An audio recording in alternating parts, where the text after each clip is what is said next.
저는 아버지 이 길 포기했습니다. 아들이 제 돈으로 며느리 에르메스 백을 샀다는 걸 알았을 때 저는 아버지 이 길 포기했습니다. 그날 제 손에 들려있던 건 손자 분유값 영수증이 아니라 에르메스 매장 구매 영수증이었습니다. 금액은 정확히 1870만 원. 저는 처음엔 제 눈을 의심했습니다. 한 번 보고 다시 보고 카드 끝자리까지 3번을 확인했어요. 그런데 틀릴 리가 없었습니다. 제가 수십 년 동안 써온 카드였고 병원비나 경조사비, 어머니 제사 비용 외에는 거의 손도 안 대던 그 카드였습니다. 더 기가 막힌 건 구매자 서명란에 적힌 이름이었습니다. 제 아들 민우. 그 글씨를 제가 어떻게 못 알아보겠어요. 초등학교 입학할 때 받아쓰기 공책에 서툴게 적어 오던 그 글씨가 맞았습니다. 그 순간 저는 화가 나기보다 어이가 없어졌습니다. 숨이 턱 막혔고 귀에서는 웅하는 소리가 났어요. 내가 지금 뭘 보고 있는 거지? 손자 기저귀값이 없다고 울던 그 애가, 전세대출 이자가 밀렸다고 제 무릎 붙잡던 그 애가 며느리 에르메스 백을 1870만 원 주고 샀다고. 제 아들 민호는 33입니다. 겉으로 보기엔 남부럽지 않은 평범한 직장인이에요. 회사도 다니고 주말이면 아기 유모차도 끌고 명절에는 꼬박꼬박 전화도 했죠. 며느리 수지는 사람들 앞에서 말도 참 예쁘게 했습니다. 아버님 이건 제가 할게요. 아버님 무릎 아프시다면서 왜 또 무거운 거 드세요? 아버님 손자 보고 싶으시면 언제든 오세요. 그런 말들을 들으면 속을 수밖에 없어요. 진심인 줄 알았으니까요. 적어도 제 앞에서는 늘 싹싹했고 고맙다는 말도 잘했거든요. 저는 평생 그렇게 살았습니다. 아버지는 제가 중학생일 때 돌아가셨고 어머니는 시장에서 채소 장사하면서 저 하나 키우셨어요. 추운 겨울이면 새벽 5시에 나가 얼음 같은 손으로 배추를 정리하시던 분이었습니다. 그래서 저는 일찍부터 결심했죠. 내 자식은 절대 나처럼 안 살게 하자. 돈 때문에 하고 싶은 걸 못하게 하지 말자. 그게 제 인생의 목표였습니다. 회사 다닐 때도 그 생각뿐이었어요. 첫 차 타고 출근해서 밤늦게 돌아와도 식은 밥에 물 말아 먹어도 자식 학원비 내는 날이면 배가 부른 것 같았습니다. 민우가 영어학원 간다고 하면 제 점심은 편의점 삼각김밥으로 때웠고 대학 합격했을 땐 어머니 유품이던 금반지까지 팔아 등록금에 보탰습니다. 대학 졸업하고 취업 못해 몇 년을 놀아도 저는 한 번도 내쫓지 않았어요. 괜찮다 아빠가 벌고 있잖아. 그렇게 말해줬습니다. 민우가 결혼하겠다고 수진을 데려왔을 때도 그랬어요. 둘 다 아직 모은 돈이 부족하다고 전세라도 들어가려면 숨이 막힌다고 했습니다. 저는 퇴직금 일부를 미리 당겨서 보탰어요. 그날 민우가 제 손을 잡고 울었습니다. 아버지 평생 갚을게요. 진짜 아버지 아니면 누가 이렇게 해줘요. 수진도 옆에서 눈물 글썽이며 말했죠. 아버님 저 정말 잘할게요. 그 말을 듣고 제가 어떻게 안 믿어요. 부모는 자식이 진심인 척만 해도 다 믿습니다. 아니 믿고 싶은 쪽으로 마음이 먼저 기울죠.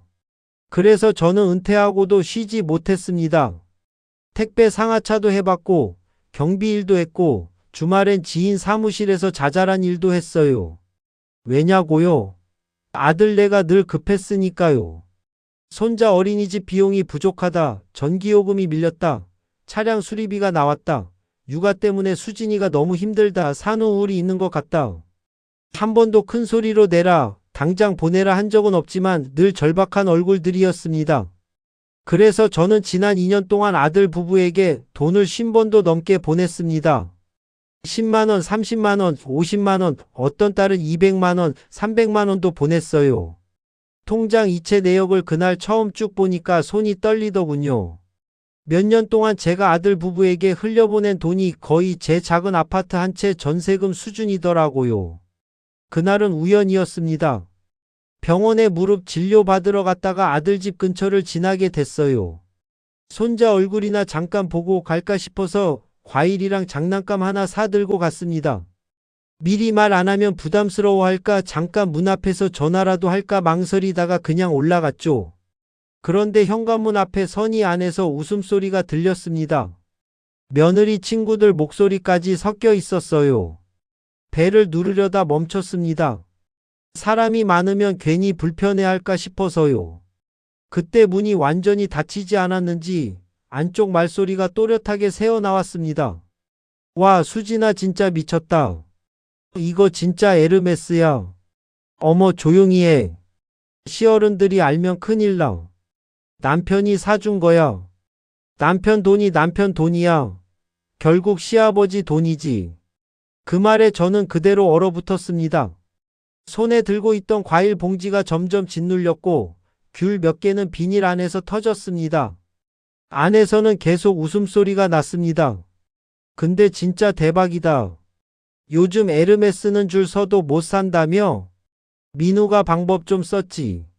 와, 시아버지가 진짜 돈이 많긴 많나 보다. 돈 많다기보다 순진한 거지. 순진한 거지.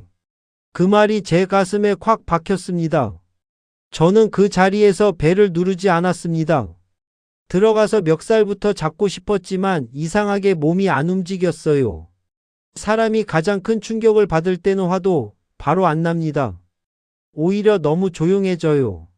내가 지금 뭘 들은 건지 혹시 잘못 들은 건 아닌지 진짜인지 아닌지부터 확인하고 싶거든요. 그래서 저는 그대로 돌아왔습니다. 집에 와서 1시간쯤 식탁 앞에 멍하니 앉아 있다가 카드 앱을 열었어요. 평소엔 잘 보지도 않던 사용 내역을 하나씩 내려봤습니다. 그러다 첨부된 전표 사진까지 보게 됐어요. 에르메스. 매장 내부 사진, 쇼핑백, 주황색 박스, 그리고 민우 서명. 그 다음으로 몇 달치를 더 내려봤더니 웃기지도 않았습니다. 손자 분유값이 급하다던 날 뒤로 백화점 명품 편집숍 결제가 있었고 자동차 수리비가 나왔다던 주엔 호텔 레스토랑 예약이 잡혀 있었어요. 아기 병원비가 나온다던 달에는 리조트 결제 내역이 있었습니다. 하나둘 맞춰보니 저는 손자 분유값과 며느리 명품백, 가족 외식과 호캉스를 한꺼번에 떠받치고 있었던 겁니다. 그날 밤 바로 전화하진 않았습니다. 대신 통장 내역부터 정리했어요. 날짜별로, 이유별로 얼마나 보냈는지 다 적었습니다. 그러면서 문득 생각이 들더군요. 내가 이 아이들을 도와준 게 아니라 이 아이들은 나를 ATM기로 썼구나. 그것도 고마워하기는커녕 들키지 않게 돌리기만 한 거죠. 다음날 아들에게 전화했습니다. 오늘 저녁에 집에 와라. 목소리를 낮게 깔았더니 민우가 잠깐 멈칫했습니다. 무슨 일이에요, 아버지? 와서 얘기하자. 그날 저녁 민우는 수진까지 데리고 왔습니다. 둘이 같이 들어오는 얼굴을 보는데 직감이 왔어요. 미안해서 같이 온 게 아니라 둘이 한편이 되어 맞서려고 왔구나. 수진은 현관에 들어서자마자 익숙한 목소리로 말했습니다. 아버님 몸은 좀 어떠세요? 저는 대답 대신 식탁 위에 영수증을 올려놨습니다. 민우 얼굴이 순식간에 굳었습니다. 이게 뭐냐? 한동안 아무도 말이 없었습니다. 그러다 수진이 먼저 입을 열더군요. 아버님 그건. 저는 손바닥으로 식탁을 쳤습니다. 너한테 묻는 거 아니다. 민우 네가 대답해. 민우는 한숨을 쉬더니 아주 피곤하다는 얼굴로 말했습니다. 아버지 그거 제가 산 거 맞아요. 최소한 변명이라도 할 줄 알았어요. 그런데 인정부터 하더군요. 그게 더 뻔뻔하게 느껴졌습니다. 내 카드로, 가족 카드로 연결돼 있었잖아요. 그래서 나중에 갚으려고 했어요. 1870만 원을. 아버지 요즘 이런 거 하나 있어야 체면이 서요. 체면. 수진도 사회생활을 하는데 사람들 모임에서 너무 초라하면. 그때 수진이 맞장구 치듯 말했습니다. 아버님 요즘은 다 그래요. 다 그래. 제가 대묻자 수진이 눈치를 봤지만 이미 늦었습니다. 저도 친구들 사이에서 너무 초라하면 초라해서 에르메스를 샀다고. 아버님이 그 정도도 이해를. 그 말이 끝나기도 전에 저는 손을 들어 막았습니다. 내 친구들 앞에서 체면 세우려고 내 카드 긁었냐? 민우는 바로 얼굴을 굳혔습니다. 아버지 왜 그렇게까지 말씀하세요? 내가 어디까지 말해야 덜하냐. 손자 분유값이 없다고 한 놈이 며느리 에르메스 백을 사. 그 돈이 다 백값으로만 간 것도 아니고. 입 닥쳐. 그 순간 민우 얼굴이 확 변했습니다. 어린애처럼 들키고 겁먹는 표정이 아니라 오히려 참다 터지는 표정이었어요. 아버지도 좀 적당히 하세요. 저는 그 말을 잘못 들은 줄 알았습니다. 뭐? 평생 우리한테 해준 것처럼 말하지 마요. 대학 보내줬다, 결혼시켜줬다, 집 보태줬다. 그럼 아버지는 아버지 역할 하신 거고. 그게 뭐 대단한 거예요. 그 말이 제 귀에서 계속 맴돌았습니다. 아버지 역할. 대단한 게 아니다. 내가 평생 해온 것들이 그의 입에선 그냥 당연한 의무였던 겁니다. 그러자 수진도 옆에서 거들더군요. 솔직히 말씀드리면 저희도 너무 부담스러웠어요. 뭐가? 아버님이 돈 보내주실 때마다 나중에 다 갚으라는 무언의 압박 같고. 저는 헛웃음이 나왔습니다. 무언의 압박. 네, 말은 안 하셨죠. 근데 늘 티를 내셨잖아요. 손자 볼 때마다 내가 해준 게 얼만데 그런 분위기 있잖아요. 내가 언제 그런 말을 했냐. 말 안 해도 느껴지죠. 그 순간 저는 알았습니다. 이 사람들은 고마움을 모르는 정도가 아니었어요. 아예 받을 자격이 있다고 믿고 있었습니다. 내가 도와준 게 아니라 내가 당연히 내놔야 할 몫이었다는 식으로요. 저는 아주 조용히 말했습니다. 나가라. 민우가 잠깐 멈칫했습니다. 아버지. 둘 다 나가. 지금 감정적으로 나가라고 했다. 그런데 거기서 끝이 아니었습니다. 수진이 제 얼굴을 한참 보더니 비웃듯 말했어요. 아버님 이렇게까지 나오시면 저희도 할 말 있어요. 저는 천천히 고개를 들었습니다. 무슨 말? 수진은 잠깐 민우를 봤고 민우는 말리지 않았습니다. 그게 더 무서웠어요. 둘이 이미 이 얘기도 다 해봤다는 뜻이었거든요. 아버님 혼자 외롭게 사시잖아요. 그래서 제가 보기엔 돈으로 저희 묶어두려는 것 같았어요. 그 말에 저는 정말 머리가 띵했습니다. 내 돈으로 명품백을 산 것도 모자라 이제는 제가 외로운 노인이라 자식 붙잡으려고 돈 쓰는 사람까지 되어 있더군요. 내가 지금 아버님도 손자 핑계로 계속 들어오시고 전화하시고 돈 보내시고 그게 다 사랑이기만 한 건 아니잖아요. 민호는 끝까지 말리지 않았습니다. 그게 제일 아팠어요. 수진이 저런 말을 하는 동안 침묵했다는 건 자기도 똑같이 생각한다는 뜻이니까요. 둘이 나간 뒤 저는 밤새 거실에 앉아 있었습니다. 새벽 5시쯤 서랍을 열어 옛날 사진을 꺼냈어요. 민우 돌잔치 사진, 입학식 사진, 군대 가기 전 사진, 결혼식 날 제 손을 붙잡고 울던 사진. 사진 속 그 애는 분명 제 아들이었습니다. 그런데 지금의 민우는 사진 속 아이를 다 먹어치운 다른 사람이 되어 있더군요. 그런데 진짜 반전은 그 다음날 터졌습니다. 은행에서 전화가 왔어요. 제 명의로 대출 상담이 접수됐다고요. 저는 깜짝 놀랐습니다. 대출을 알아본 적이 없었거든요. 더구나 담보는 제 집이었습니다. 곧바로 은행으로 달려갔더니 상담 직원이 보여준 서류에 제 인감도장과 신분증 사본이 첨부돼 있었습니다. 신청자 연락처는 민우 번호였고요. 그 순간 손끝이 하얗게 질렸습니다. 에르메스 백 하나가 끝이 아니었던 거예요.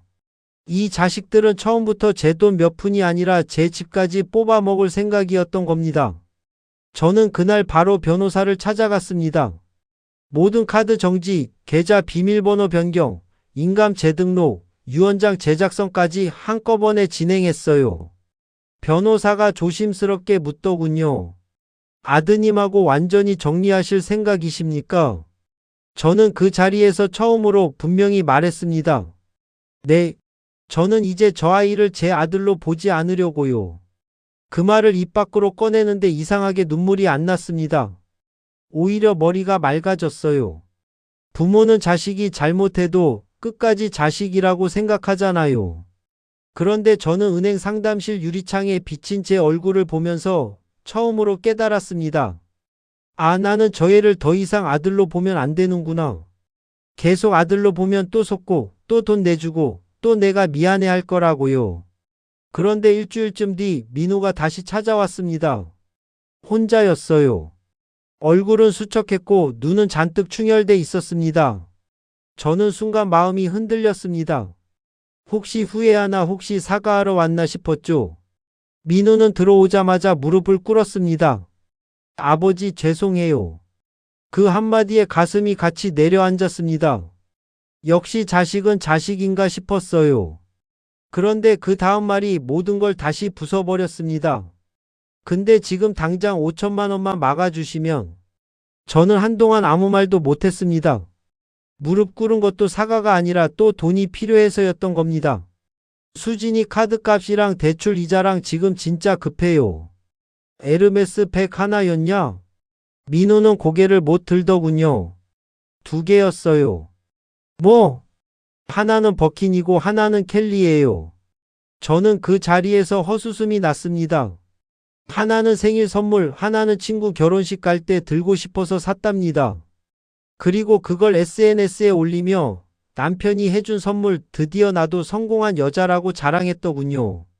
제 돈으로. 그때 저는 확실히 끝났습니다. 민우야. 네. 너는 지금 돈이 급한 게 아니라 사람이 덜 된 거야. 아버지 한 번만. 아니. 정말 마지막이에요. 마지막이라는 사람은 늘 다시 온다. 민호는 울었습니다. 그런데 그 눈물조차 이젠 안 믿기더군요. 저는 차갑게 말했습니다. 나는 오늘부터 아버지 아니다. 아버지. 내가 내 돈으로 내 아내 에르메스 백을 사준 날 넌 이미 내 아들이 아니었어. 그렇게까지 하실 필요는 그렇게까지 한 건 나냐 너냐? 민호는 끝내 제 눈을 똑바로 못 봤습니다. 그리고 그 자리에서 저는 더 충격적인 사실까지 들었습니다. 민호가 결국 입이 풀린 거예요. 수진 쪽 부모도 이미 알고 있었고 오히려 수진 어머니가 시댁이 도와줄 수 있을 때 최대한 받아놔라라고 했답니다. 결혼할 때 혼수 적게 해놓고 대신 현금 받아내는 것도 전략이었고 손자 이유로 돈 받는 것도 당연하다고 여겼다고요. 저는 듣다가 진짜 토할 것 같았습니다.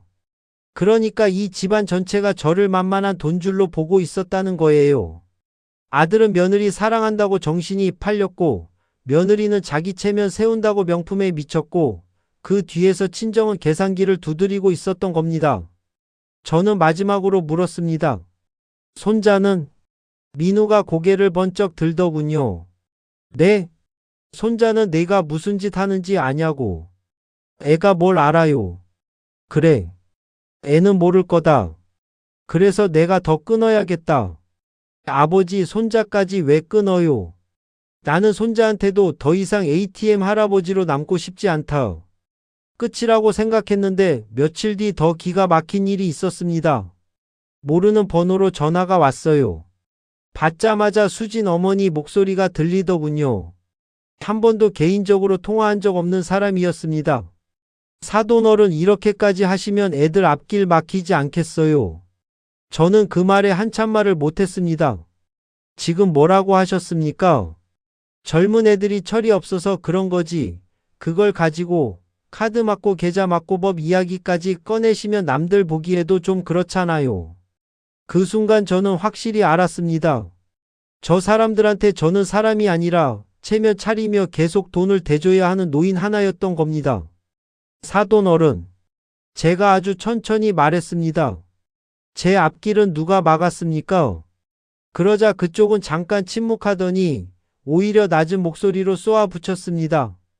애들 결혼할 때 도와주신 걸로 생색내시면 안 되죠. 요즘 부모가 그 정도도 안 해줍니까? 그 전화를 끊고 나서 저는 그대로 주저앉았습니다. 민호 하나만 잘못 큰 게 아니었습니다. 그 집 전체가 남의 것을 받아먹는 걸 당연하게 여기며 사는 사람들이었어요. 그러니 며느리가 명품백 2개를 들고도 죄책감이 없지요. 그러니 아들이 아버지 카드를 긁고도 요즘 다 그렇다고 말할 수 있죠. 그날 밤 늦게 손자 영상통화가 왔습니다. 민호 휴대폰이 아니고 수진 휴대폰도 아니었습니다. 어린이집 선생님 번호였어요. 제가 얼마 전 행사 때 찍어둔 번호였습니다. 호기심에 받았더니 손자가 화면에 얼굴을 들이밀며 말하더군요. 할아버지, 엄마 가방 2개 왔어. 주황색 상자. 저는 그 말에 웃어야 할지 울어야 할지 모르겠더군요.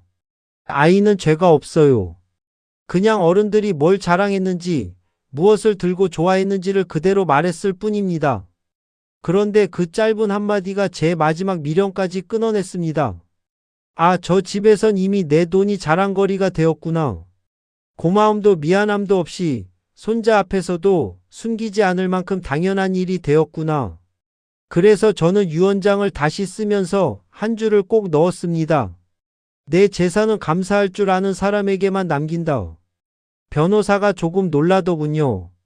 저는 그 말에 이렇게 답했습니다. 선생님, 사람은 가난해서 무너지는 게 아니라 염치가 없어서 무너집니다.